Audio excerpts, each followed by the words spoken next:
नमस्कार, जय हिंद, जय भारत। भारतीय अवाम ताकत दल अपने भारतीय भाई बहनों अर्थात अपने देश भारत की जनता अर्थात अपनी भारतीय अवाम से भारतीयता आधारित आपसी श्रद्धा, भारतीयता आधारित आपसी स्नेह, भारतीयता आधारित आपसी प्रेम, भारतीयता आधारित आपसी अखलाक मोहब्बत, भारतीयता आधारित आपसी सहयोग, भारतीयता आधारित आपसी सम्मान, भारतीयता आधारित आपसी एकता, भारतीयता आधारित आपसी भाईचारा तथा भारतीयता आधारित आपसी सद्भाव को समझने व उसे आत्मसात करके वैसा ही और उसी अनुसार आचरण एवं व्यवहार करने हेतु और इसके समस्त भारत में प्रचार प्रसार करने हेतु और इसकी अहमियत और महत्व को प्रत्येक देशवासी को समझाकर उसे अपनाते हुए वैसा ही और उसी अनुसार आचरण एवं व्यवहार करने हेतु और प्रत्येक देशवासी को अपना ही भारतीय भाई बहन मानकर, समझकर, अपनाकर उनके साथ वैसा ही और उसी अनुसार आचरण एवं व्यवहार करने हेतु सतत, सदैव और हमेशा अदब के साथ, आदर के साथ अर्ज करता है, विनती करता है। ये सुना गया है कि असदुद्दीन ओवैसी कुछ हमारे इस्लाम आस्था वाले भारतीय भाई बहनों के विषय में जिसके विषय में ये मोदी महोदय या उनके बीजेपी वाले और ढिढोरा पीटते हैं कि हमने जो ये सुविधाएं दी हैं, प्रधानमंत्री आवास योजना, शौचालय योजना और उज्ज्वला के तहत जो है गैस कनेक्शन इत्यादि में कोई भेदभाव नहीं किया है। तो असदुद्दीन ओवैसी महोदय ने कुछ आंकड़े लाए हैं कि जो कि जितना उनको मिलना चाहिए उससे वो संख्या बहुत कम है। तो उन आंकड़ों पर कोई सवाल नहीं है, वो आंकड़े सही हैं और उसका कारण बस यही हो सकता है कि हमारी जो लागू करने वाली या अमल में लाने वाली जो तंत्र है, मशीनरी है, वो कई रोगों से, कई बुराइयों से वो त्रस्त है। तो कुछ कहेंगे अपवाद को छोड़ दीजिए, अपवाद की बात मैं नहीं कर रहा हूँ, कई बुराइयों से त्रस्त है। एक तो निकम्मापनी और हालांकि हमारे कुछ जो सरकारी कर्मचारी भारतीय भाई बहन हमसे खफा होंगे, लेकिन जो सच्चाई है वो कहना जरूरी है। क्योंकि जो हमारे भारतीय भाई बहनों और हमारी भारतीय आवाम को जो सेवा मिलती है, जिससे वो दुखी होते हैं, तो उसको कहना ही पड़ेगा। तो एक तो वो निकम्मी होती है, हरामखोर भी होती है, भ्रष्ट भी होती है, पक्षपाती भी होती है। भारतीय जनता दल जो है, माने जो सरकारी कर्मचारी हैं या उनकी इन कमियों से अवगत है और जो सेवा, इसलिए जो सेवा खिदमत मिलनी चाहिए हमारी आवाम को, उस रूप में वो नहीं मिल पाती है।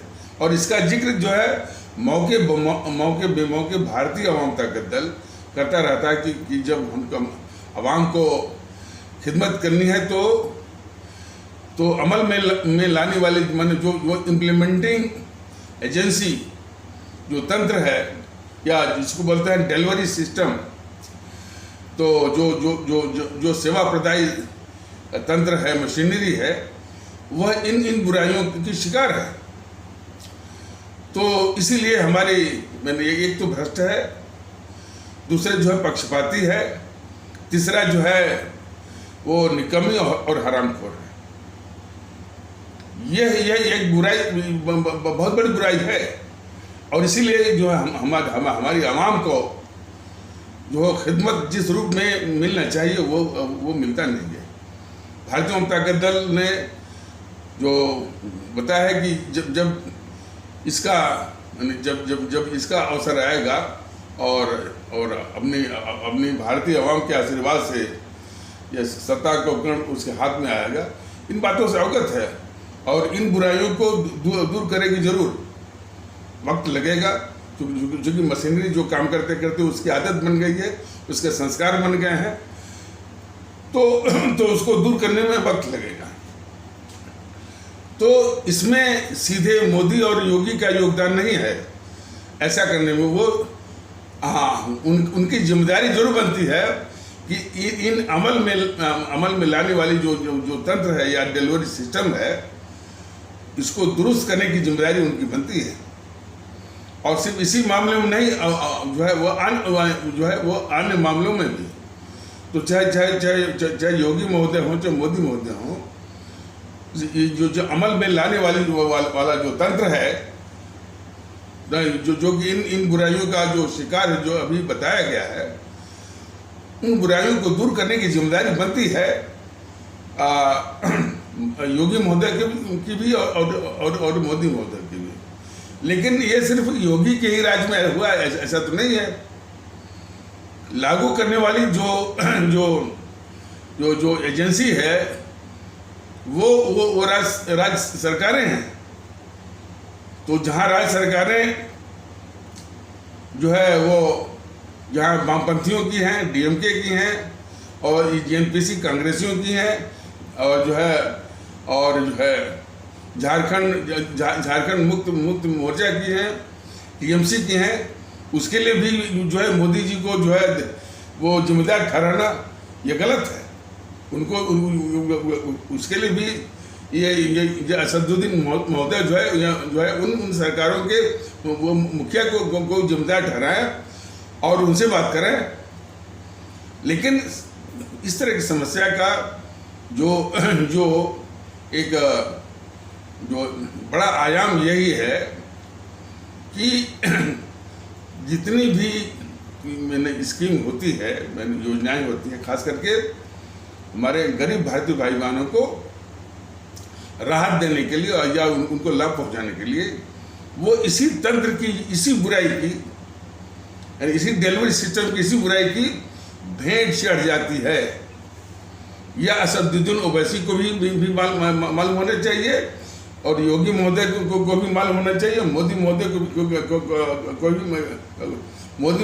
भी मालूम होना चाहिए, और असदुद्दीन ओवैसी को भी मालूम होना चाहिए। और वाकई में यदि असदुद्दीन ओवैसी सिर्फ इस्लाम आस्था वाले भारतीय भाई बहनों के साथ ऐसा व्यवहार हो, ऐसा नहीं है, वह किसी भी कमजोर तबके के साथ ऐसा हो रहा है, बराबर हो रहा है।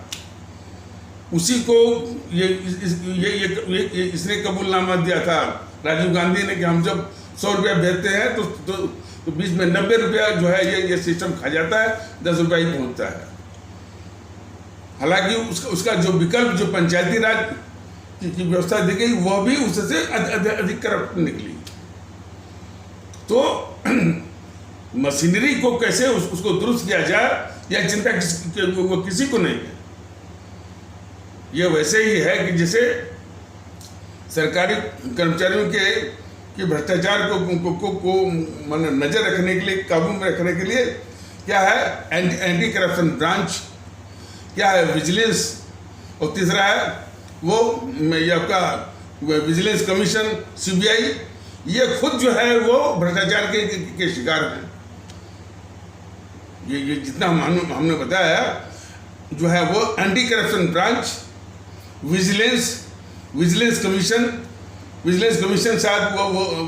शायद जो है वो राज्य सरकारों के भी अधीन है, और एक सेंट्रल विजिलेंस कमीशन भी है, और एक सेंट्रल विजिलेंस कमिश्नर भी है, और सीबीआई है। ये किस लिए है? हमारे देश में भ्रष्टाचार को काबू में करने के लिए। लेकिन खुद उन्हीं बुराइयों के शिकार भी हैं। तो सवाल एजेंसी का नहीं है, सवाल जो है जो उसमें काम करने वाले जितने लोग हैं, ये उसी प्रवृत्ति के हैं।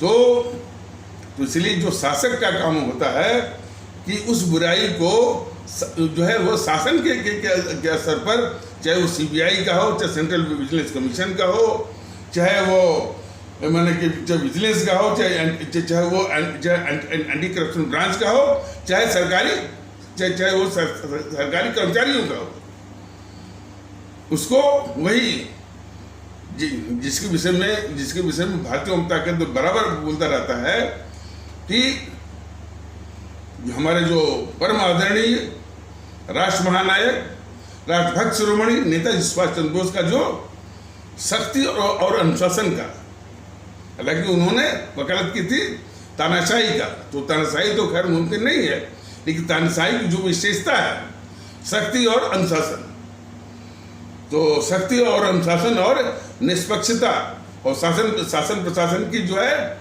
को चुस्त और दुरुस्त रखना, और इसको पूरा करने के लिए, इस व्यवस्था को पूरा करने के लिए जो हमारे आदरणीय सम्राट हैं औरंगजेब, उनका भी जो है शक्ति, अनुशासन और नियम पालन, इसके द्वारा इस बुराई को दूर किया जा सकता है। और भारतीय जनता दल का स्पष्ट इसमें मानना है, स्पष्ट इसमें विश्वास है कि इसी के द्वारा वो दूर करेगा। तो सरकारी जो मशीनरी है वो आवाम की खिदमत जो है उसी जज्बे से करेगी। तो असदुद्दीन ओवैसी जो है इसको सांप्रदायिक रंग देने के बजाय यदि वो भलाई चाहते हैं तो इस दिशा में कुछ सोचे, कुछ करें। देखिए, भारतीय जनता दल सिर्फ मुद्दों को उठाने में कदापि विश्वास नहीं करता, सिर्फ मुद्दों को, मुद्दा है तो उससे हमारी आवाम को, हमारे आदरणीय भारतीय भाई बहन को निजात कैसे मिले, इसके समाधान पर विशेष बल वो देता है। अब जैसे ये असदुद्दीन ओवैसी आंकड़ा लाए, हल्ला कर दिया, कुछ लोकप्रियता भी वो बटोर लिए, इससे काम नहीं चलता। असदुद्दीन ओवैसी महोदय, उसका समाधान है कि इस तरह की सरकार हो, इस तरह की हुकूमत हो जो कि डिलीवरी सिस्टम को या अमल में लाने वाली जो तंत्र को, वो जो है इसी जो पद्धति हमने अभी बताई है कि हमारे जो सुभाष चंद्र बोस की जो शासन पद्धति थी या उसको पूरा करने के लिए जो हमारे आदरणीय सम्राट औरंगजेब की जो पद्धति थी, उसके द्वारा शक्ति, अनुशासन और नियम पालन और जो है वो नियम और निष्पक्षता और जो है चुस्त दुरुस्त व्यवस्था ही जो है इस तंत्र की इन बुराइयों को जिसका कि अभी वर्णन किया गया है उसको दूर करके अवाम की खिदमत को जो है मतलब कि एक समान भाव से और वो जो है निष्पक्ष हो करके, और उसमें ये भी भाव कि हम जिनकी हम सेवा कर रहे हैं ये अपने ही भारतीय भाई बहन, तब जाकर के इस तरह की समस्याओं का निदान होगा। अच्छा, इसका एक पहलू और भी है, ये मोदी महोदय, योगी महोदय और भी जो मुख्यमंत्री हैं उनको मालूम है कि हमारा तंत्र इस टाइप का है, फिर भी जो है बीजेपी वालों का ये कहना कि हमने कोई भेदभाव नहीं किया है, असलियत तो सामने आ गई ना। तो जो ढिढोरा पीटते हैं, हमने इतना लाख इतना करोड़ वो जो है उज्ज्वला में दे दिया, इतने जो है प्रधानमंत्री आवास वो बनवा दिया, और ये क्या शौचालय फलाने जनधन, और फिर और भी बातें हैं, लेकिन वो किस तरह से लागू हो रही हैं, असल बात में जनता को तो राहत जो है मिलती है कि किस तरह से वो लागू होता है वो यानी योजनाएं, तो इस पर न तो ध्यान है और जो है और इन बुराइयों के रहते हुए वो झूठ मूठ का ढिढोरा पीटते हैं मोदी महोदय या योगी महोदय या बीजेपी वाले, और जो है गैर भाजपा सरकारों के मुख्यमंत्री। तो इसको एक ईमानदारी से सोच करके इसके निजात की बात करनी चाहिए, और भारतीय जनता दल इस बारे में बिल्कुल अस्पष्ट है। लेकिन इससे भी एक बड़ा सवाल है असदुद्दीन ओवैसी महोदय के लिए ये जो आंकड़ा लाते हैं और दिखाते हैं कि वो हमारे इस्लाम आस्था वाले भारतीय भाई बहनों के बहुत बड़े खैर ख्वाह हैं, बहुत हितैषी दिखते हैं, ये इस तरह का उनका जो दावा है, जो इनका जो नैतिक दावा है, वो बिल्कुल खोखला है। इसलिए खोखला है कि जो जिस तरह के मैंने घटनाएं सामने आई हैं कि असदुद्दीन ओवैसी महोदय, आप हमारे इस्लाम आस्था वाले भारतीय भाई बहनों के खैरख्वाह हो नहीं सकते, क्योंकि आपकी स्वामी भक्ति जो है वो तालिबान के प्रति है, और तालिबान से त्रस्त जो है वो इस्लाम आस्था वाले भी भाई बहन हैं। अब जाकर के अब जाने की जरूरत भी नहीं है। अब असदुद्दीन ओवैसी महोदय ने देखा होगा कि जिस वक्त तालिबान ने अफगानिस्तान पर कब्जा किया, तो वहीं पर वो इस्लाम आस्था वाले भाई बहन भी उसी तालिबान से भयभीत होकर के किस तरह से भाग रहे थे, और आप उसी जब तालिबान ने कब्जा किया उस पर, अफगानिस्तान पर, तो आप उसके समर्थन में आपने केक काटा था। तो ये तो देश को बोल दीजिए ना, और देश ने देखा भी होगा कि आपकी स्वामी भक्ति हमारे इस्लाम आस्था वाले भारतीय भाई बहनों के प्रति नहीं है। आपकी स्वामी भक्ति जो है, आपकी एलिजेंस जो है वो तालिबान के प्रति है, और जिसकी स्वामी भक्ति और जिसका एलिजेंस जो है तालिबान के प्रति है, वो कभी भी हमारे इस्लाम आस्था वाले भारतीय भाई बहनों के प्रति उसकी भक्ति हो नहीं सकती। इसलिए आपने जो है वो इसके लिए जो है यानी इस्लाम आस्था वाले भारतीय भाई बहनों का हितैषी होने का आपने वो नैतिक बल खो दिया है, नैतिकता आपने खो दी है, नैतिक आधार आपका जा चुका है। तो इस पर जरा गंभीरता से आप सोचिए। और उनके लोग आकर के, माने असदुद्दीन ओवैसी के लोग आकर के वो भारतीय अवाम ताकत दल के पदाधिकारी से कहते हैं कि हम दबे कुचले हैं। जब आपकी सभाएं होती हैं, आपके सिपह सालार जो है मंचों पर क्या बोलते हैं, शेर आया शेर आया शेर आया। तो मंचों पर और पब्लिक के सामने बोलते हैं शेर आया शेर आया, और भारतीय अवाम ताकत दल के पदाधिकारी से जब बात करते हैं कहते हैं कि हम दबे कुचले हैं। अब दूसरी जो सबसे बड़ा ब्लंडर कर रहे हैं, अच्छा, और इतना ही नहीं, जो इनका छोटा भाई है वो अकबरुद्दीन ओवैसी, वो कैसे बोलता है, और या तो ये बुलवाते होंगे या तो इनका काबू नहीं होगा। इसके तो इन बातों के रहते हुए असदुद्दीन ओवैसी महोदय, आपने पूरा नैतिक साहस, नैतिक बल और नैतिकता और नैतिक आधार आपने खो दिया है हमारे इस्लाम आस्था वाले भारतीय भाई बहनों के खैरख्वाह होने का। अकबरुद्दीन ओवैसी को आप पालेंगे और इस तरह की बातें बोलेगा, और आपने खुद बोला है, आपकी भाषाएं वो सुनी गई हैं। आपने क्या बोला है कि हमने ताजमहल बनाया, हमने लाल किला बनाया। अरे भारतीय अवाम ताकत दल ही नहीं, बल्कि जितने भी हमारे शहीदों की बात मैं करता हूँ, उन्होंने चाहे ताजमहल हो, ताजमहल बनवाया जो है शाहजहां ने बनवाया, लाल किला जो है वहाँ का दिल्ली का उसने दिल्ली का लाल किला जो है जो सम्राट जो शाहजहां ने बनवाया, आगरे का लाल किला जो है वो अकबर ने बनवाया।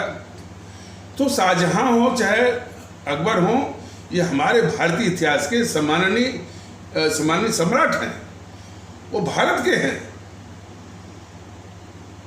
यानी अकबर हों, शाहजहां हों, औरंगजेब हों, और ये जहांगीर हों, बाबर हों, ये हमारे भारतीय इतिहास के सम्माननीय सम्राट हैं। ये कुछ दुष्टवे भले उनको आक्रांता करके उनको घेरने की कोशिश करें, भारतीय जनता दल का बिल्कुल विश्वास नहीं है।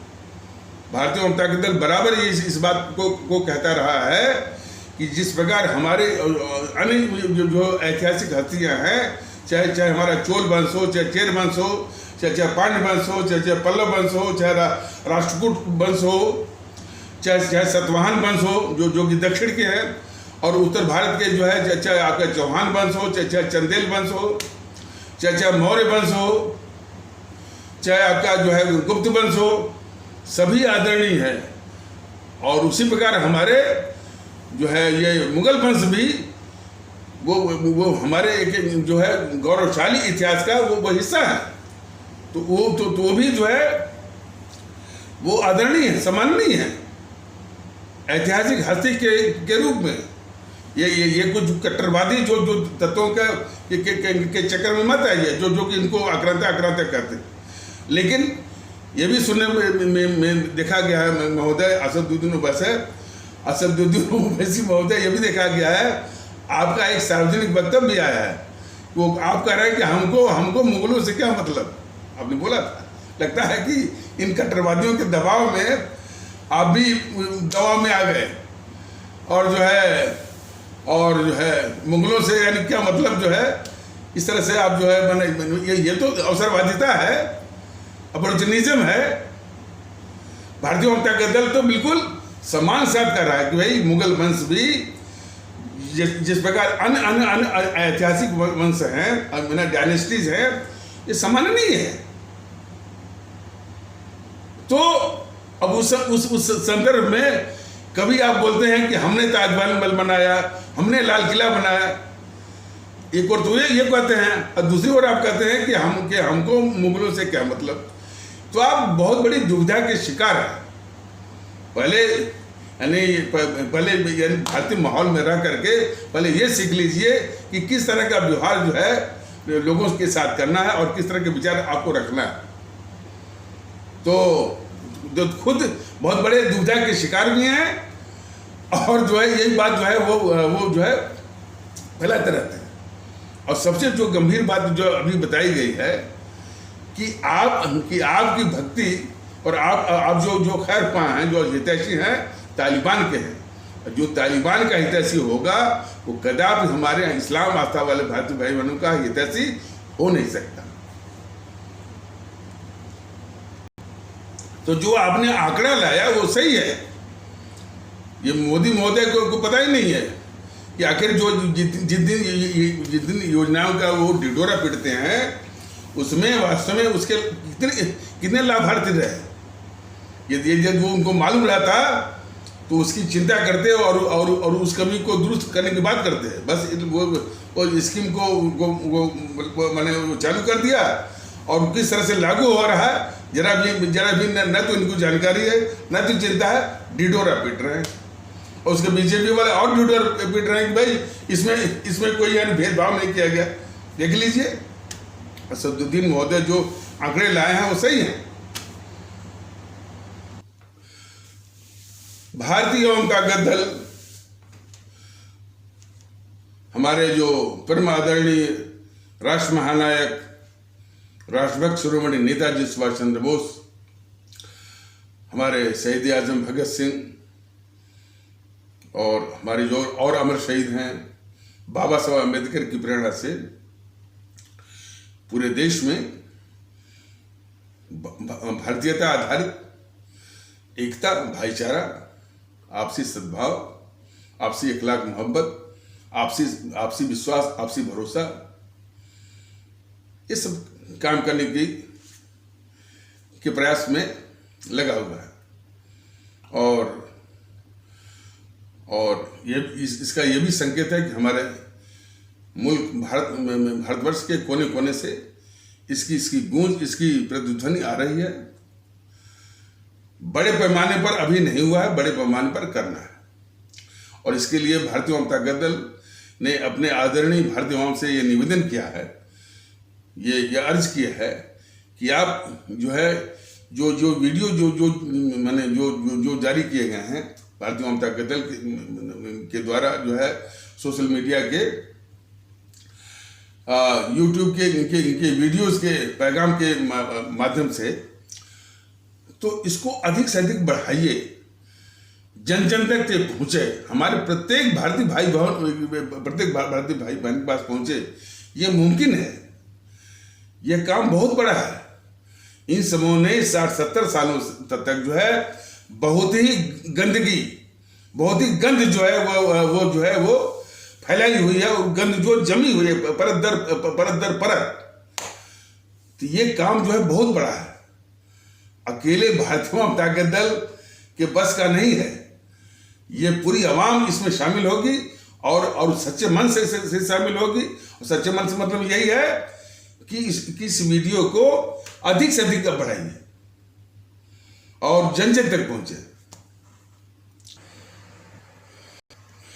तो जैसा कि पहले भी बताया गया है कि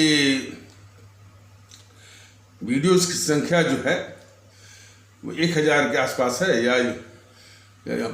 है या उससे भी अधिक हो सकती है। तो और सब में जो है सिर्फ देशभक्ति और अवाम परस्ती यानी जनभक्ति और हमारे अवाम के बीच में कैसे एकता स्थापित हो, कैसे भाईचारा स्थापित हो, कैसे जो है आपसी अखलाक मोहब्बत स्थापित हो, कैसे आपसी विश्वास आपसी भरोसा स्थापित हो, इसी विषय में तरह तरह से बताया गया है। तो इस मुल्क के लिए बहुत कीमती है, इस देश के लिए बहुत बेशकीमती है। तो इसीलिए भारतीय जनता दल का और मेरा भी अपने आदरणीय भारतीय भाई बहनों से यह अनुरोध है कि उस सामग्री को जन जन तक पहुंचवाइए। मान लीजिए आपको मौका नहीं है, बच्चे आजकल के काफ़ी होशियार होते हैं, जो है उनकी भी सहायता आप ले सकते हैं और उनके द्वारा जो है जन जन तक कैसे पहुंचे, इस लक्ष्य को जो है पूरा करने में आप जो है आपका सहयोग जो है बिल्कुल अपेक्षित है और इसके लिए निवेदन है। तो जन जन तक जो है पहुंचाने के लक्ष्य में जो है बिल्कुल वो सहयोग करिए और जन जन तक पहुंचे, इस लक्ष्य को सुनिश्चित करिए। तो ये निवेदन है। और ये जानते हो कि हमारे देश में भेद विभेद, नफरत और क्या कहने की और बिखराव की एक बहुत बड़ी समस्या है। या गंदगी, जो गंदगी ये परत दर परत ये बिठाई गई है, बहुत बड़ा काम है। या जिसको अंग्रेजी में कहते हैं हिमालयन टास्क। तो हिमालयन टास्क से भी ये बड़ा है। तो ये निवेदन बराबर रहेगा और ये आपके सहयोग से बिल्कुल मुमकिन है, संभव है। तो जैसा कि बताया गया, ये विखंडनकारी ताकतें चाहे वो बीजेपी के रूप में हो, चाहे वो जीएनपीसी कांग्रेस के रूप में हो, जो वामपंथियों के रूप में हो, चाहे वो टीएमसी के रूप में हो, और जो स्थानीय क्षेत्र हैं उनके रूप में, ये विखंडनकारी ताकतें हैं। ये समाज को विखंडित करके समाज की जो एक खतरनाक बुराई है, यानी जातिवाद है और सांप्रदायिकता है, भाषावाद है, प्रांतवाद है, इन्हीं को और खराब करके, इन्हीं को और चौड़ा करके जो सत्ता यानी वोट बटोरने की या हमारे भारतीय भाई बहनों को मानसिक गुलाम बना करके यानी वोट छीन करके सत्ता हथियाने की इनकी साजिश चलती है।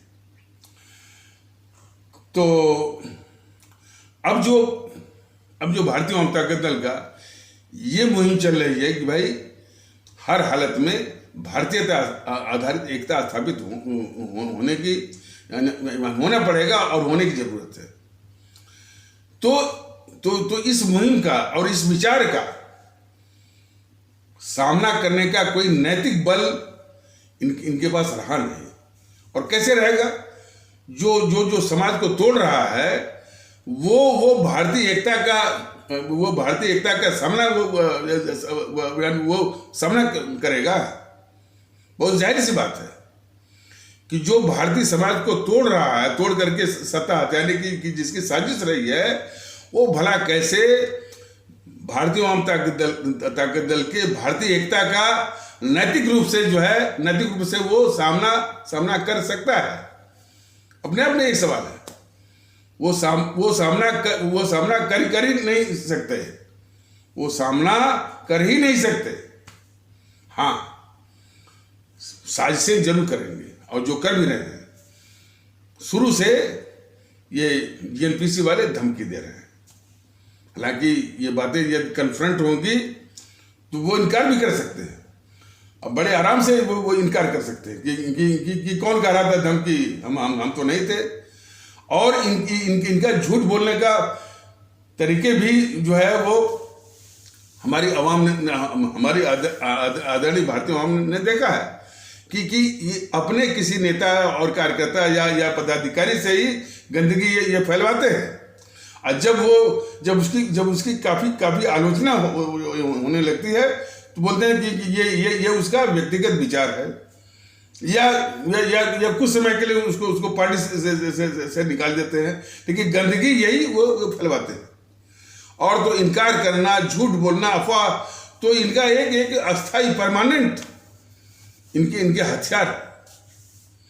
तो वही बात करें कि जो धमकी दे रहे हैं, इस बात को जब भी माने मुकाबला हो या कन्फ्रंट हो तो बड़े आराम से जो इनकी फितरत रही है इनकार भी कर सकते हैं। लेकिन भारतीय जनता दल बराबर अपनी आवाम से कह रहा है, ये सत्य बात है, सिर्फ धमकी, पानी सर से बहुत ऊपर बह रहा है, बस यही हमने पता ढूंढ लिया है। हम जो है बस एक पदाधिकारी मिल जाए भारतीय जनता दल का तो हम बता देंगे। तो जो गुंडे और मवाली और दादाओं की, माफियाओं की जो भाषा है, उसी भाषा धमकी में ये कौन, जीएनपीसी वाले और बीजेपी वाले।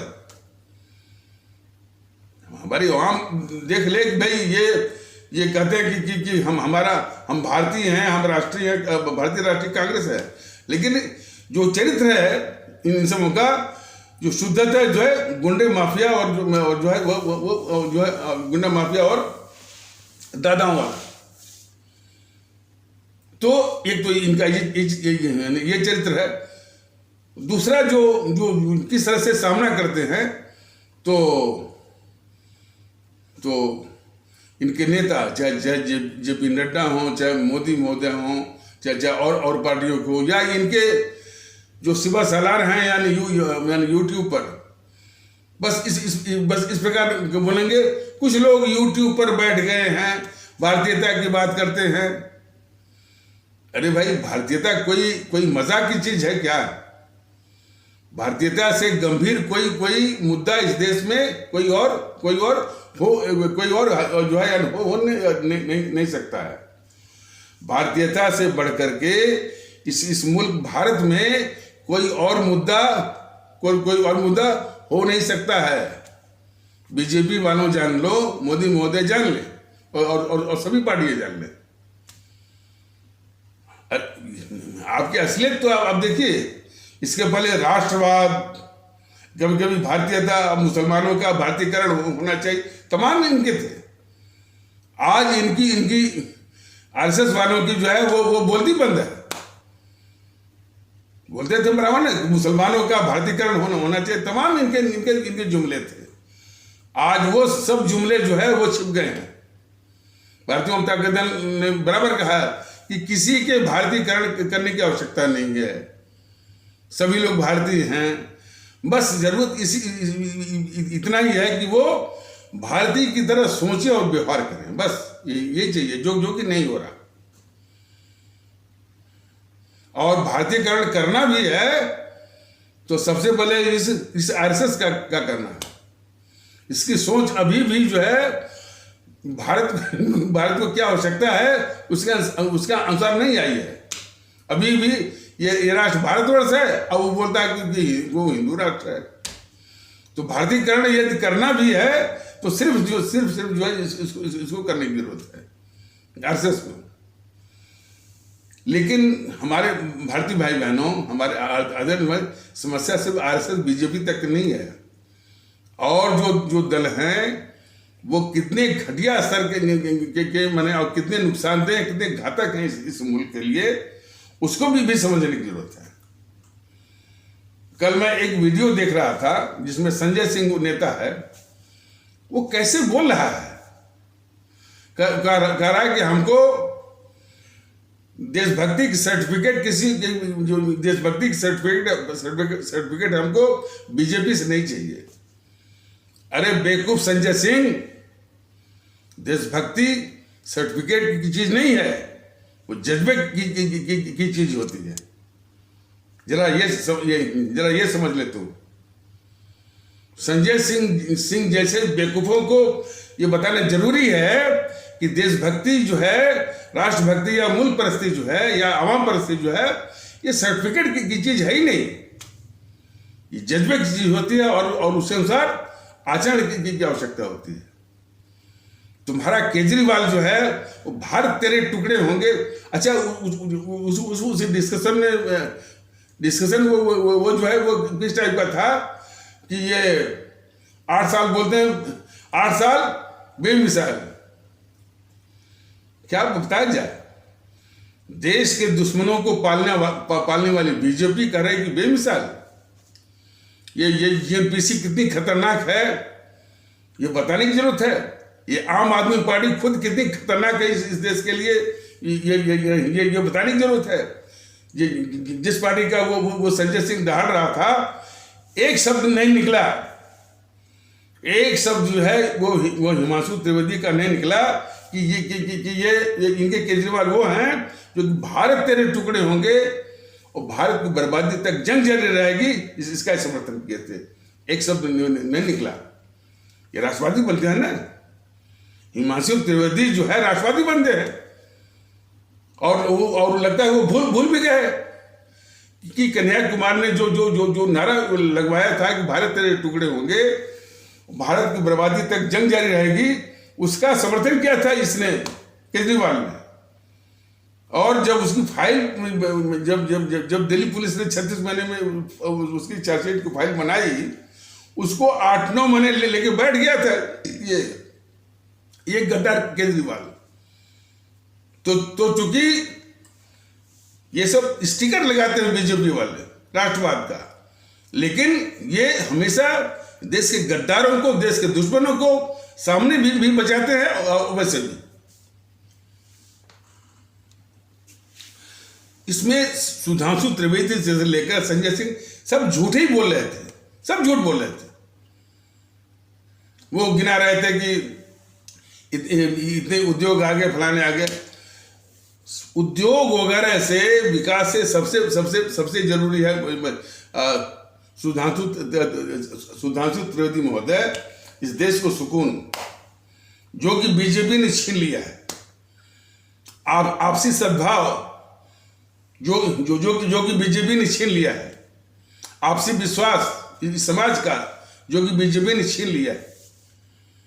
तो विकास के पहले सुधांशु त्रिवेदी महोदय, बीजेपी वालों और योगी महोदय और मोदी महोदय, पहले आपसी सद्भाव को वापस लाइए, आपसी विश्वास को वापस लाइए। और जो आपसी सम्मान किस तरह से अपमानित करते हैं, कभी आपने देखा है, कभी आपने महसूस किया? आपके जो छोड़े हुए भेड़िए हैं, हमारे इस्लाम आस्था वाले भारतीय भाई बहनों, और खास करके हमारे उपेक्षित भारतीय भाई बहनों को किस तरह से अपमानित करते हैं सुधांशु त्रिवेदी महोदय, आपको मालूम है? वो बोलते हैं पंचर पुत्र। इसी आजाद भारत में, इसी संवैधानिक भारत में कभी आपने पूछा है? हमारे इस्लाम आस्था वाले भारतीय भाई बहनों को आपके छोड़े हुए भेड़िए बोलते हैं, पंचर पुत्र बोलते हैं, इनको मियां बोलते हैं, कठुआ बोलते हैं, जिहादी बोलते हैं, पाकिस्तानी बोलते हैं। आप ये बुलवाते भी रहेंगे, और आपके मोदी महोदय कहेंगे कि सबका साथ, सबका विश्वास। तो इसीलिए भारतीय जनता दल ये विकास की, डेवलपमेंट की चकाचौंध मत दिखाइए। हमारे भारतीय समाज का एक बहुत बड़ा तबका है जो कि विकास के पहले उसको सुकून चाहिए, उसको सम्मान चाहिए। वो देंगे आप?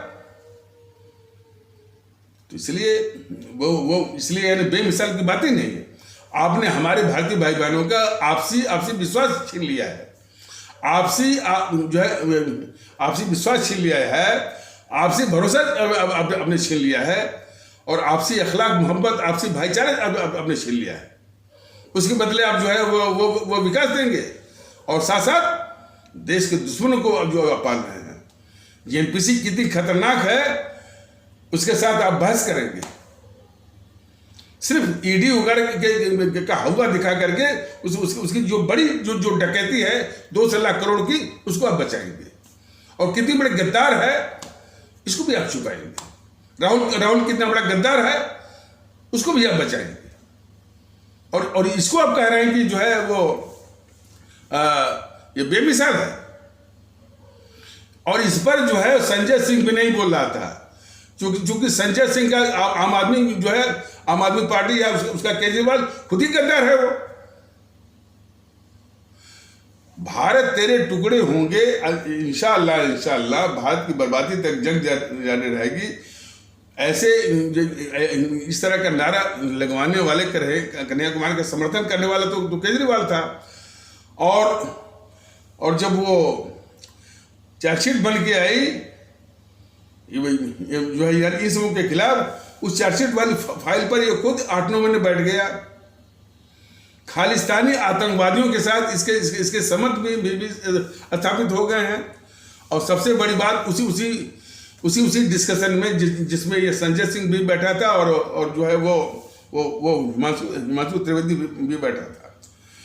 देखिए, एक बात लोग कहते होंगे हमसे कि आप जो है सुधांशु त्रिवेदी हैं, वो सांसद हैं और आप उनको सम्मान नहीं देते।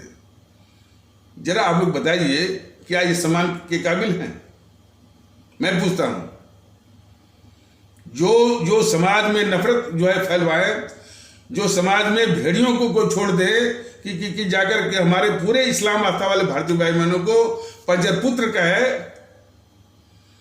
और उनको कटुआ कहे, उनको पाकिस्तानी कहे, उनको जिहादी कहे, उनको इस तरह से अपमानित करे, क्या ऐसे लोग जो है सम्मान के काबिल हैं? चाहे वो सांसद हो, चाहे मंत्री, चाहे कुछ भी हो। हमारी आत्मा जो है इन बातों को सुनकर के बिल्कुल जो है उद्वेलित होती है। और काफी जो है वो क्या कहते हैं अंग्रेजी में जो है टर्मेंटेशन होता है। मेरा क्या कहने की एक जो है मेंटल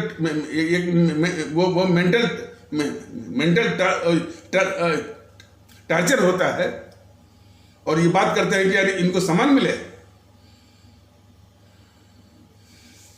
तो बहुत मैं कभी भी सम्मान जो है भारतीय इन देश के दुश्मनों के सम्मान जो है वो मैं और भारतीय जो है और भारतीय वाम ताकत दल जो है वो दे नहीं सकता।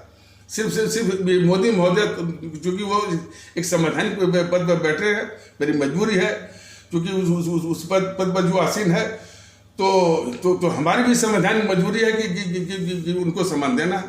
वरना ये संवैधानिक पद पर न रहते तो वो भी, तो मोदी महोदय भी सम्मान जो है वो सम्मान के काबिल नहीं है। सिर्फ विकास दिखा करके जो है आपने भारतीय समाज से आपसे जो है आपसी सुकून छीन लिया है, आपसी विश्वास छीन लिया है, नफरत की एजेंसी जो है वो छोड़ दी है आपने।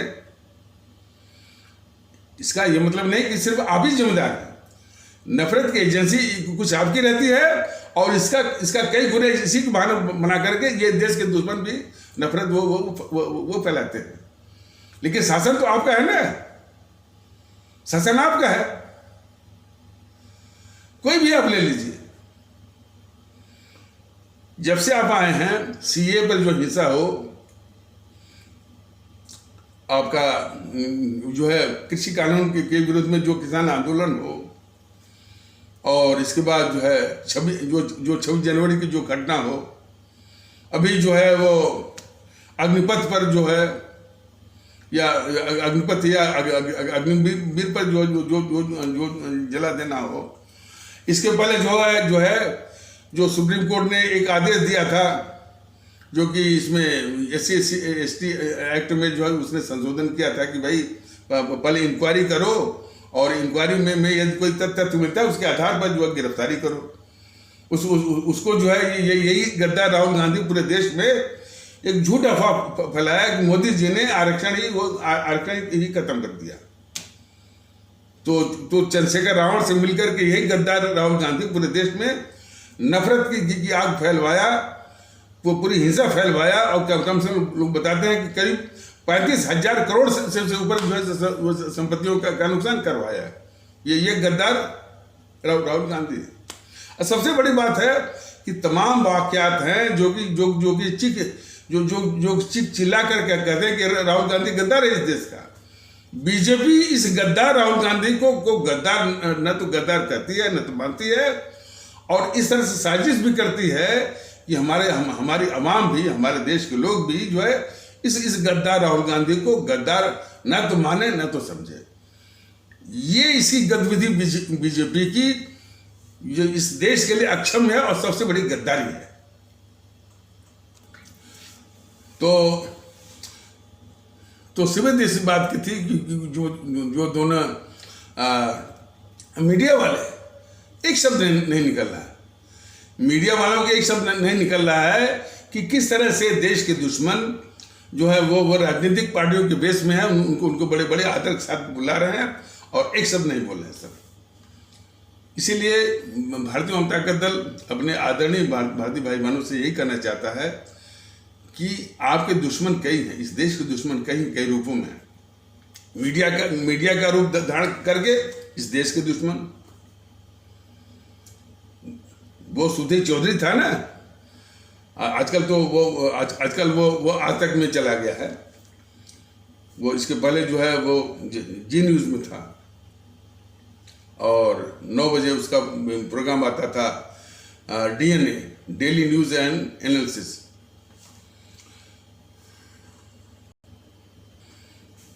अपने को बहुत राष्ट्रवादी होने का बहुत दावा करता था, दम वो भरता था, लेकिन आज तक वो ये नहीं बता पाया कि उसके राष्ट्रवाद का मतलब क्या है। जो जिस तरह के राष्ट्रवाद पर इसी देश में बीजेपी के द्वारा देश के दुश्मनों को पाला जा रहा है, उस पर उसकी गिग्गी बंद है। ये कम्युनिस्ट वाले देश के कितने बड़े खतरनाक है, उनके प्रवक्ताओं को बुलाता है। जीएनपीसी कितनी दुश्मन है इस देश की, उसके भी प्रवक्ताओं को बुलाता है। और वो जीएनपीसी के प्रवक्ता जो है जानते हैं, जो जितना बड़ा अपराधी होता है वो जो है बस एक असर जरूर रहता है, बस धारणा, झूठ को भी अफवाह को भी छाती तान करके धारणा, ये उसका असर होता है। तो ये सवाल है कि इस देश में जो है इस बीजेपी के द्वारा देश के दुश्मनों की रक्षा करना, उनके पापों को धुलना, उनको पालना, और ऐसे बीजेपी के पक्ष में जो है वो माहौल बनाना, ये जो है सुधीर चौधरी का यही था राष्ट्रवाद। और वो नकली इसलिए था कि कुछ ही वर्षों पहले जब गुजरात के दंगे की बात थी, तो यही सुधीर चौधरी कांग्रेसियों के पक्ष में एक तरह का वो इंटरव्यू लिया था इनका, मोदी महोदय का, यानी कांग्रेसियों की ओर से। और भी जो उसका चरित्र था कि धन उगाही, एक्सट्रैक्शन जिसको बोलते हैं, उसमें भी ये पकड़ा गया था। तो और जब भी नेहरू की बात आती थी तो बोलता था हमसे गलती हो गई। ये सुधीर चौधरी बराबर जब नेहरू की गद्दारियों की बात आती थी बोलता था हमसे गलती हो गई। अरे भाई, उसमें तो तुम थे ही नहीं, उसमें तो तुम पैदा भी नहीं हुए थे, तो ये गलती तुम्हारी कैसी है? तो इस तरह की जैसे गद्दार जो है सुधीर चौधरी जैसे लोग अपने को राष्ट्रवादी कहते हैं, अपने को जो है वो माने देशभक्त बोलते हैं। तो समस्या इनसे है। तो सुधीर चौधरी अकेले नहीं है, उसी प्रकार जो है वो संजय सिंह भी है। संजय सिंह के सामने वास्तव में जनता को चाहिए, उसे सुधांशु त्रिवेदी तो नहीं बोलेगा, लेकिन जनता को चाहिए कि भाई तुम्हारा केजरीवाल इस देश का बहुत खतरनाक गद्दार है, बाकी चीजें बाद में, बाकी चीजें पीछे, गौर। भारत तेरे टुकड़े होंगे, भारत की बर्बादी तक जंग जारी रहेगी, ये बहुत ही खतरनाक किस्म का नारा सार्वजनिक रूप से लगाया गया था। ये सुधांशु त्रिवेदी महोदय से भी पूछा जाना चाहिए, मोदी महोदय से पूछा जाना चाहिए कि यह नारा उनको देश के लिए खतरनाक लगता है कि नहीं। सवाल बस यही है। वो जितना नुपुर शर्मा के समर्थन में तमाम तर्क देते हैं, भारत तेरे टुकड़े होंगे, इंशाअल्लाह भारत की बर्बादी तक जंग जारी रहेगी, इस पर उनकी क्या संवेदना है, सुधांशु त्रिवेदी जैसे राष्ट्रवादियों से पूछा जाना चाहिए। ये इस तरह के खतरनाक किस्म के जो है ये राष्ट्रवाद का वो स्टिकर लगाने वाले हैं। भारतीय जनता पार्टी बराबर कहता है कि हमारी संवेदना सिर्फ राष्ट्र के लिए है, और जो कहता है कि भारत तेरे टुकड़े होंगे, चाहे कोई कानून में हो चाहे ना हो, उसको तुरंत जो है सेना के हवाले करके जो है उसको नष्ट करना है। और सिर्फ कन्याकुमार को ही नहीं, कन्याकुमार के समर्थन में जो भी आया, चाहे केजरीवाल आए, चाहे वो राहुल गांधी आए, चाहे सीताराम येचुरी आए, चाहे डी राजा आए, चाहे जो किसने पहुंच हुआ था अखिलेश का, सबको सेना के हवाले। भारतीय जनता पार्टी बिल्कुल स्पष्ट है। लेकिन ये राष्ट्रवादी, ये मोदी महोदय, कोई बात नहीं है, टुकड़ा कोई कहता। और इसीलिए उसी की शह पा करके वो जो एंकर था किशोर अजवानी, कोई कह दिया तो क्या हो गया। तो मैं समझता हूं कि किशोर अजवानी ने जो मानसिकता है सुधांशु त्रिवेदी की, और उससे भी जो घटिया मानसिकता है जो है वो उससे भी घटिया मानसिकता जो संजय सिंह की है, और उससे भी घटिया मानसिकता जो ये उसका जो आका है केजरीवाल, यानी इस तरह की मानसिकताओं का जो है इस तरह की मानसिकताओं का किशोर अजवानी जो एंकर था न्यूज 18 इंडिया का, उसने प्रतिनिधित्व किया, उसको रिप्रेजेंट किया, रहनुमाई किया उसका, कि इस तरह की मानसिकता क्या है सब, कि यदि भारत तेरे टुकड़े कोई कह दिया, चाहे आड़े में कह दिया, चाहे प्राइवेट कन्वर्सेशन कह दिया, चाहे वो सार्वजनिक रूप से कह दिया, कोई बात नहीं है। देश है, टुकड़ा।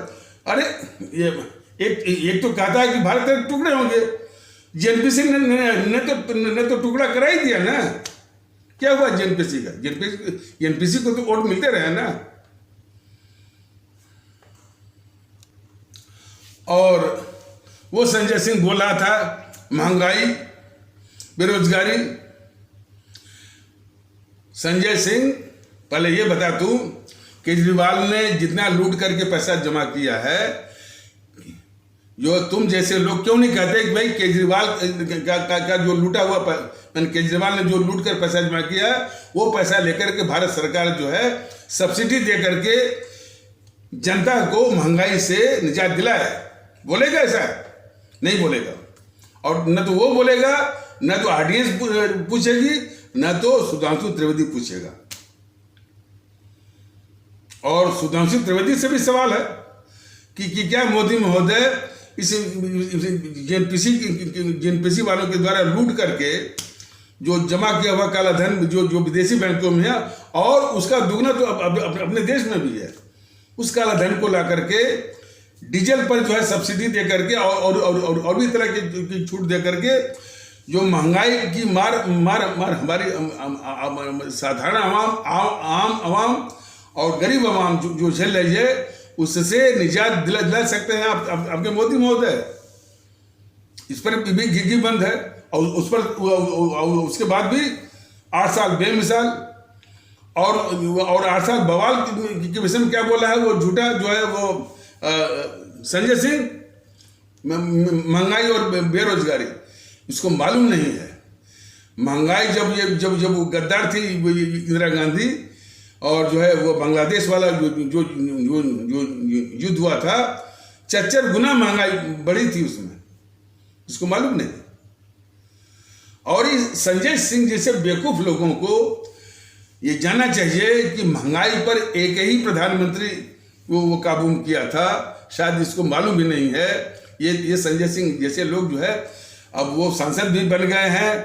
यही तो बात है, हर संस्थाओं में ये सब ऐसे सांसद पहुंच करके जो है वो उसके वातावरण को और उसकी गरिमा को, दोनों को प्रदूषित कर रहे हैं, संसद की गरिमा को भी और उसके वातावरण को। झूठ बोलने वाले संजय सिंह ये बोल सकता है कि हमारे देश में एक ही प्रधानमंत्री थे जिन्होंने महंगाई को काबू नहीं किया, बल्कि उसको नीचे लाए, कम किए थे। मालूम है उसको? नहीं मालूम होगा। हमेशा जो है देश के दुश्मनों का साथ देना, झूठ मूठ का महंगाई और बेरोजगारी। महंगाई यदि कम करनी है तो बोल, संजय सिंह केजरीवाल बोले कि भाई हमने जो देश को लूट करके जो काला धन जमा किया है, ये लीजिए काला धन हमारा, लेकर के जो है सब्सिडी दीजिए, और जनता को जो जनता हमारी जो है जो महंगाई की मार झेल रही है, उसको जो है निजात दिलाइए, राहत दिलाइए। बोल सकता है केजरीवाल, और उसका ये सिवा सालार जो है वो उसका सिवा सालार ये संजय सिंह। तो देश को कितना सब धोखा देते हैं। भारतीय जनता दल वास्तव में ना तो अभी छोड़ेगा, क्योंकि प्रश्न अवाम का है। जहां पर भी अवाम का प्रश्न है, ये भारतीय जनता दल किसी को भी बख्शने वाला नहीं है, सीधी बात। लेकिन हमारे आदरणीय भारतीय भाई बहनों से ये निवेदन है कि ये सारा वीडियो जो है जन जन तक पहुंचवाइए। ये सिर्फ जो है आवाम से ही संबंधित है, आवाम की भलाई के लिए है, इस मुल्क की भलाई के लिए है, मुल्क में एकता के लिए, भाईचारा के लिए है। और ये तो आप भी मानते होंगे कि इस देश में एकता, भाईचारा, सद्भाव की कितनी सख्त जरूरत है। उसी जरूरत को महसूस कराने के लिए, और कैसे होगा इसका भी उपाय जो है ये सब कुछ इसमें दिया गया है। लेकिन वो जन जन तक पहुंचे। अभी बहुत बड़ा तबका जो है इससे अछूता है, और हमको कहने में जरा भी संकोच नहीं है। व्यापारिक वर्ग कहे जाने वाले भारतीय भाई बहनों का तबका बिल्कुल अछूता है। उससे एक कमेंट नहीं आया है। और इस संबंध में भारतीय जनता दल, हमारे एक भारतीय भाई थे, शायद महाराष्ट्र के या कर्नाटक के, शायद हाँ कर्नाटक के, वो कह रहे थे कि भारतीय जनता दल जो बुराई की जो मुख्य जड़ है उसको बताने की कोशिश की है। बात सही है। भारतीय जनता इसलिए कि भारतीय जनता दल सिर्फ समस्या गिना करके या मुद्दा गिना करके तमगा लूटने वालों में से नहीं है। हर समस्या से हमारी आवाम को कैसे निजात मिले, कैसे मुक्ति मिले, कैसे छुटकारा मिले, कैसे राहत मिले, इसकी चिंता के तहत जो है उसके समाधान की चिंता रहती है। और किसी भी मतलब भारतीय जनता दल के अलावा कोई भी इसी पार्टी नहीं। बस मुद्दा जैसे मैंने अभी बताया कि संजय सिंह ऐसे लोग, चाहे टीएमसी के लोग, चाहे और लोग, बस महंगाई। टीएमसी के लोग ये बोल सकते हैं कि ममता बनर्जी ने जो पैसा लूटा है, या उसकी कौन मंत्री थी, कौन मंत्री था वो, पार्थ चटर्जी, सारा पैसा बिहार लीजिए, सब्सिडी दीजिए और सब्सिडी दीजिए और महंगाई कम करिए। ये मैंने इस तरह की बात जो है ममता बनर्जी बोल सकती है? नहीं बोलेगी ना। तो हमेशा पाखंड। तो ये इस तरह के जो राजनीतिक दल हैं, चाहे टीएमसी हो, चाहे आपका ये समाजवादी पार्टी हो, चाहे ये आम आदमी पार्टी हो, ये भारतीय समाज के शत्रु भी हैं, इस देश के भी शत्रु हैं, और हमेशा जो है वो पाखंड और झूठ का ही जो है वो सहारा लेते हैं। तो लेकिन इतने कहने से बात नहीं बनती है। हमारे आदरणीय भारतीय भाई बहनों, जो हमारे आदरणीय भारतीय भाई थे वहाँ से कर्नाटक से, उन्होंने ये कहा कि भारतीय जनता का दल जो समस्या की जो जड़ है उसको बताया है। तो समस्या की जड़ जो है हमारी भारतीय आवाम ही है। ये कहने में भारतीय जनता दल को जरा भी गुरेज नहीं, जरा भी संकोच नहीं। होता क्या है, और उससे भी बड़ी समस्या यह है कि हमारी भारतीय आवाम को आज तक ये एहसास नहीं हो रहा है कि इसकी जड़ में हम लोग हैं। तो इसलिए भारतीय जनता दल वो इलाज जो है वहीं से शुरू कर रहा है। तो अपनी आवाम को समझा रहा है कि भाई आप अपने विवेक का प्रयोग करिए, और आपकी विवेकशीलता पर कदापि जो है ये जो समाज की बुराई है, जातिवाद, संप्रदायवाद, भाषावाद, प्रांतवाद, ये बिल्कुल उससे प्रभावित ना हो। आपका विवेक ये होना चाहिए कि हमारा प्रतिनिधि या जो सरकार में जा रहा है, जो पूरे देश की चिंता करे, जो पूरे देश में एकता की बात करे, जो पूरे देश में भारतीयता आधारित एकता की बात करें। तो बहुत कुछ कहना है जो है, और जो है जो कि ये एपिसोड लंबा ना हो जाए, इसलिए जो है अब आगे आने वाले कुछ एपिसोडों में इसका जिक्र जो है सविस्तार किया जाएगा। तो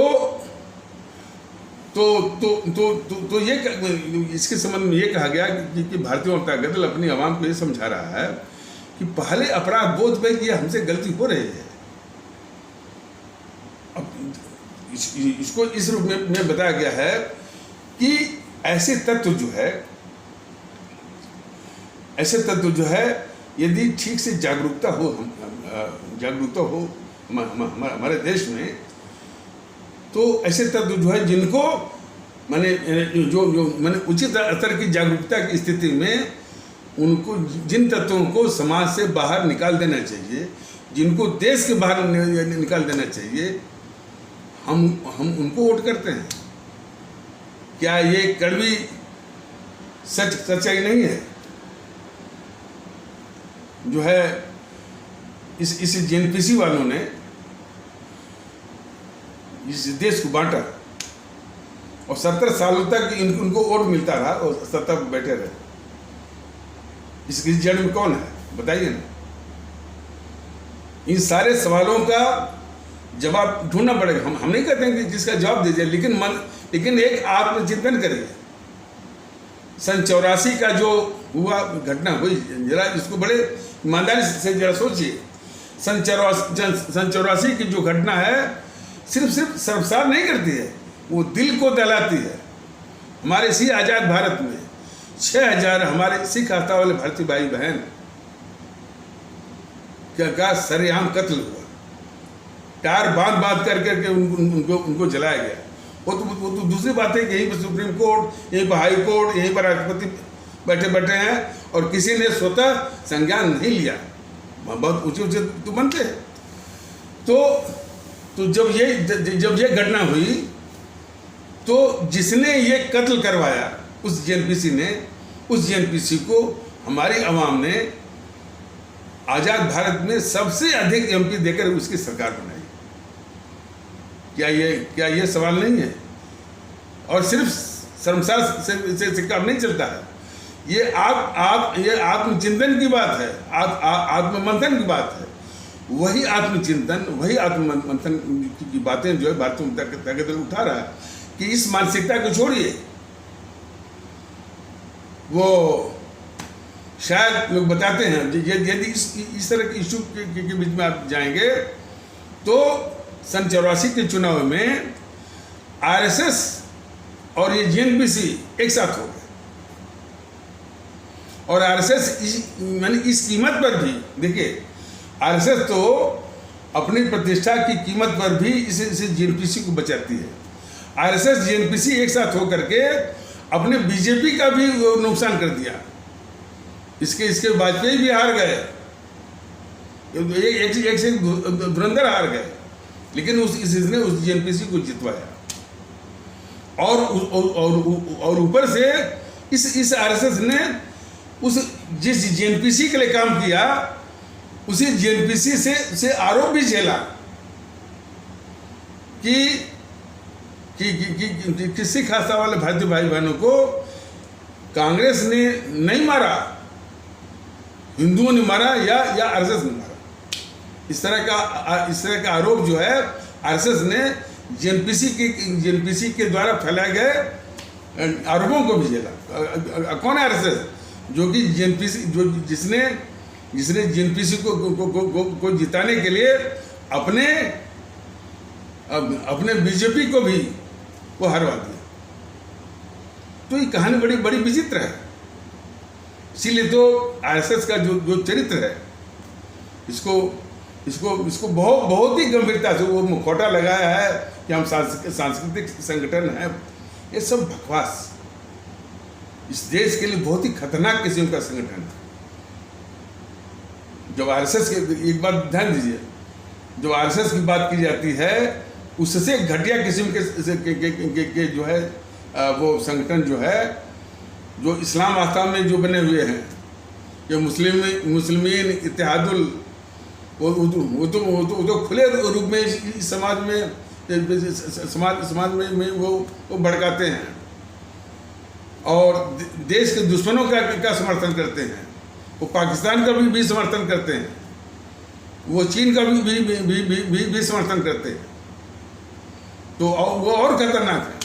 लेकिन जिस आरएसएस पर कुछ लोग भरोसा करते हैं कि ये सांस्कृतिक संगठन है और देशभक्त संगठन है, ये बिल्कुल झूठा है। ये सिर्फ जो है, जो जेएनपीसी जो है, हमारे जो गांधी नेहरू परिवार चांडाल चौकड़ी कागज, जो इस देश के लिए बहुत खतरनाक दुश्मन है, गद्दार भी है, उसी की रक्षा की लिए, उसी को बचाने की हर वक्त ये साजिश वो करते रहती है। ये आरएसएस जो है, ये आरएसएस जो है वो करता रहता है। तो ये तो सन 84 का जो मैंने क्या कहते हैं, एक बहुत आश्चर्य पैदा करने वाला कि जेएनपीसी जो है हमारे सिख आस्था वाले भारतीय भाई बहनों का कत्ल करवाती है, और सबसे अधिक एमपी वाला सरकार जो है हमारी आवाम उसको बनवाती है। तो ऐसे मैंने दुखदायी सवालों के पीछे जो पढ़ेंगे, उसका विश्लेषण करेंगे, उसमें मंथन करेंगे, बहुत विचार करेंगे, तो आप आएगा कि उसमें सबसे घटिया जो भूमिका रही है वो आरएसएस की रही, सिर्फ जेएनपीसी को बचाने में। तो आरएसएस ने जेएनपीसी को बचाया, उसको वोट भी दिलवाया, और उस जेएनपीसी का ये अफवाह भी झेला कि हमारे सिख आस्था वाले भारतीय भाई बहनों को जेएनपीसी ने नहीं मारा, आरएसएस ने मारा, हिंदुओं ने मारा। इस कदर जो है वो रक्षा करती है ये आरएसएस जो है जेएनपीसी। जब देश बांटा, जेएनपीसी ने एक आरोप नहीं लगाया इसके ऊपर। इतना बड़ा अपराध जेएनपीसी ने किया, जेएनपीसी के गांधी ने किया, नेहरू ने किया। एक आरोप नहीं गढ़ती है, ये नहीं करता है आरएसएस जो है जेएनपीसी वालों के ऊपर या गांधी या नेहरू के ऊपर, बल्कि उल्टे जिन्ना को ही जो है वो जिम्मेदार ये सब बताते हैं आरएसएस वाले। और तो और उनके जो मन की बात है, जो मन में अंदर जो बैठा हुआ है, वो मन की बात ये है, उनसे पूछिए, वो तो कहते हैं कि इस जेएनपीसी ने देश बांट करके अच्छा किया। क्या कहते हैं कि जेएनपीसी ने, इस गांधी नेहरू परिवार चंडाल चौकड़ी ने देश बांट कर अच्छा किया। क्यों? कि कुछ तो मुसलमान चले गए पाकिस्तान में। यह भी आरएसएस वालों के मुंह से सुना गया है। आरएसएस वालों से नहीं, कई कट्टरवादी, मतलब कि हिंदू सनातन आस्था वाले भारतीय भाई बहनों के कई कट्टरवादी तत्वों के मुंह से यह सुना गया। तो हमारे देश में कितने बड़े बड़े अपराध हुए हैं, उन अपराधों का समर्थन करने वाले और उन अपराधों को ढकने वाले किस तरह के खतरनाक तत्व जो है, कोई राष्ट्रवाद का स्टिकर लेके बैठ गया है, तो कोई सांस्कृतिक संगठन का स्टिकर लेके बैठ गया है। ये सब के सब जो है भारत राष्ट्र के खतरनाक शत्रु हैं। तो इस पर चर्चा आगे आने वाले एपिसोड में किया जाएगा कि सबसे पहले हमारी जो आदरणीय भारतीय अवाम है, पहले इस बात का एहसास करे, कबूलनामा हो कि गलती हमसे हो रही है। क्योंकि एक बहुत बड़ी मानसिकता काम करती है।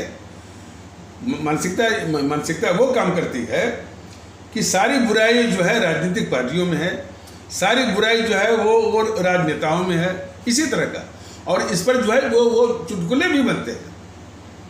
तमाम चुटकुले इसी बात बनते हैं कि जो नेता है वो जो है जितनी भी बुराई हो सकती है उसका एक पुंज है वो। तो चुटकुले भी बनेंगे, कभी सम्मेलन भी होगा, मुशायरा भी होगा, लेकिन कभी नहीं होता है कि नेता जो है वो हमारी उपज है। और जिस वक्त ये एहसास होगा कि भाई नेता हमारी उपज है, तभी से ये होगा कि भाई तब उसको सुधारने की, उसको दुरुस्त करने की जिम्मेदारी हमारी है, न कि नेता की। यही एहसास जो है भारतीय जनता पार्टी दल करवा रहा है कि इसीलिए भारतीय जनता पार्टी दल जो है इस बीमारी का इलाज जो है यहाँ से शुरू कर रहा है। और इस चीज़ को वो जो भारतीय भाई थे कर्नाटक के उन्होंने सही कहा कि बुराई की जड़ पकड़ा है ये भारतीय जनता पार्टी दल, कि आवाम को पकड़ा है और उनको समझा रहा है कि सारी स्थिति जो है आवाम और उसकी मानसिकता से उपजी है। और आवाम को आज तक एहसास ही नहीं, बड़ी मेहनत लगती है कि भाई ये स्थिति हमसे है। और जब तक ये एहसास नहीं होगा कि ये इतनी जो दुर्दशा है हमारी खुद की, हमारे समाज की, हमारे देश की, वो हमसे है। क्यों?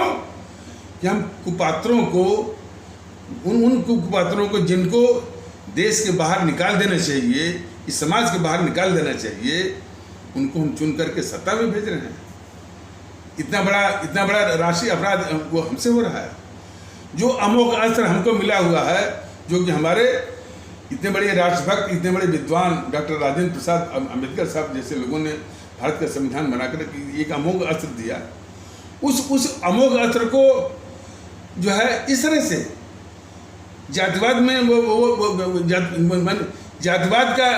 जातिवाद की भेंट वो चल रहा है, संप्रदायवाद की माने सांप्रदायिकता की भेंट वो चल रहा है। वो अमोघ अस्त्र, वो अमोघ अस्त्र जो है, वो अमोघ अस्त्र मताधिकार का, कि कौन ऐसा शख्स है जो कि सबकी सोचता है, एकता की बात करता है, एकता स्थापित करेगा। कभी ऐसा वो सोचा? आज भी होता है।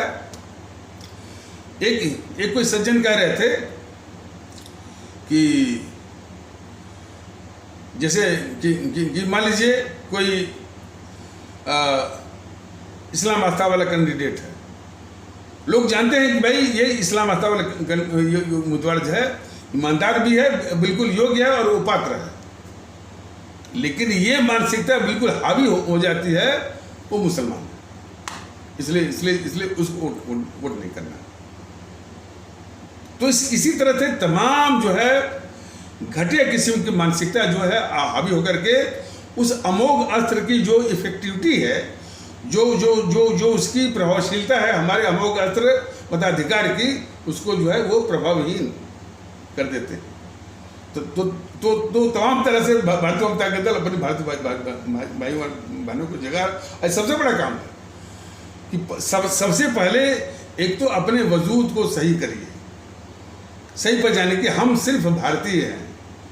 बिल्कुल इस संवैधानिक देश भारतवर्ष में ना तो हम हिंदू हैं, ना तो हम मुस्लिम हैं, ना तो हम ठाकुर हैं, ना तो हम ब्राह्मण हैं, ना तो हम यादव हैं, ना तो ओबीसी हैं, ना तो दलित हैं, ना तो हम राजभर, कुछ भी नहीं, हम सिर्फ भारतीय हैं। जिस वक्त ये मानना शुरू हो जाएगा, व्यवहार शुरू हो जाएगा, मैं समझता हूँ कि 50-60% आपकी बुराई वो चली जाएगी।